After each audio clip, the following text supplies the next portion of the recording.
नमस्कार मित्र. आज डाळिंब प्लॉटला फवारणी चालू आहे. कारण आता कालपासून दुसऱ्या मळ्यामध्ये शेणखत भरणं चालू आहे. इथे 1-2 दिवसांत शेणखत भरणं चालू होईल. इथे 32 एकरचा प्लॉट आहे. तुम्हाला जो म्हणलं आंतरपीक पेरू आणि डाळिंब.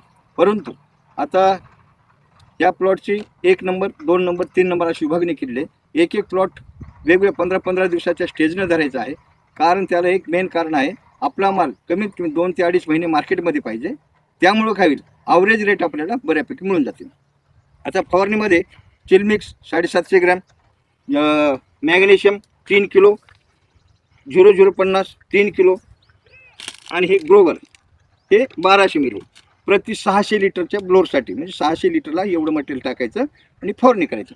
फवारणी ह्याच्यासाठी घेण्यात चालू आहे. ही जी काडी आहे आणखीन कोळी काडी आहे, 15 दिवसात तयार होण्याची शक्यता नाही. म्हणून ही काडी मजबूत करण्यासाठी हे 4 कॉम्बिनेशनची फवारणी घेण्यात चालू आहे. ही फवारणी केल्यानंतर कमीत कमी 15 दिवसाला ही काडी पूर्ण म्हणजे फळं लागण्या योग्य काडी होऊन जाईल.